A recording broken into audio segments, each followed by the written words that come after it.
Hello friends, आपका स्वागत है मेरे नए ब्लॉग में। जैसे कि आपको पता है मैं गांव आ चुकी हूँ। गांव में इसलिए आई थी क्योंकि हवन है।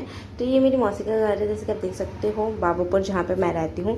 और ये हम जाने वाले हैं अब घुसराने। ये मेरी मौसी का घर है जहाँ पे वो हवन करा रही हैं। वो दूसरी मौसी है, वो दूसरी मौसी थी।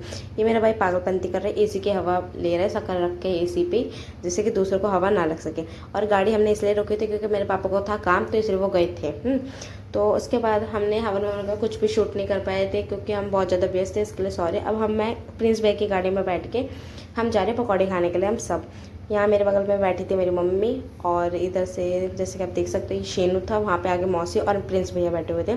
और ये खेत है हमारे गाँव का, है ना। वैसे हमारा नहीं था, किसी और का था। हमने यहाँ पे पकौड़े खरीद लिए, तो अब हम पकौड़े खाएंगे। जैसे कि आप देख सकते हो, पकौड़ी को अब हम टेस्ट करेंगे। तो पकौड़ी जो थी वो बहुत ज़्यादा स्वादिष्ट थी, एकदम गरम गरम थी, तो बहुत ही ज़्यादा मज़ा आ रहा था। और उसके बाद ना बहुत मज़ा आया पकौड़ी खा के। तो हमें तो बहुत गांव के हिसाब से बहुत अच्छी थी। और हम बम्बई पे गए थे पकौड़ी लेने के लिए। उसके बाद वहाँ पे हवन ववन होते हैं, तो सिर्फ वहाँ पे रुकते नहीं है, हवन ववन करके सब आ जाते हैं रात में, क्योंकि वहाँ पे बहुत सारे मेहमान आ गए थे, इसलिए वहाँ पे ज़्यादा रुकना अच्छा नहीं था, क्योंकि इतनी गर्मी ऊपर से थी, गाँव वैसे भी था, तो इसलिए हम नहीं रुके, बहुत मेहमान थे।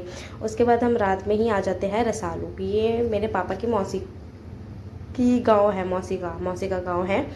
तो वो हमारी ताई लगती है, तो हम ताई के घर आते हैं रात में ही गाड़ी में बैठ के, है ना। गाड़ी में बैठ के आएंगे, ऑफिशियली बात है।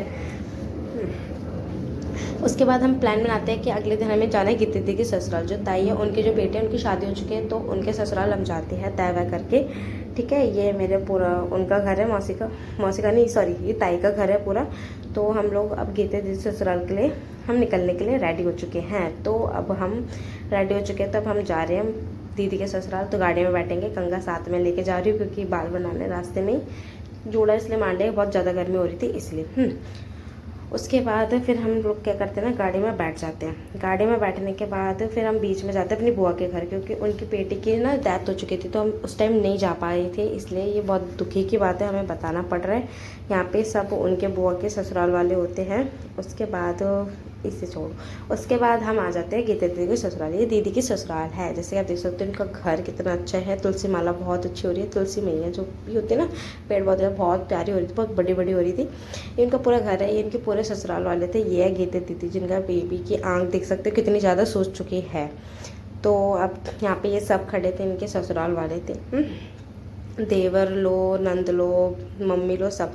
उसके बाद हम 3-4 दिन रुकते हैं। उसके बाद वो नहीं दिखा पाते, उसके बाद हम टेर्री में बैठते हैं, टेर्री से हम गाड़ी में। उसके बाद हम बैठते हैं बस में, बस से हम उतरते हैं गंगा घाट। उसके बाद थैंक यू। इतना से ही मिनी ब्लॉग था, इस बस में हम बैठ के आए थे। और अच्छा लगे तो please like, subscribe, comment, share please कर देना। Bye bye.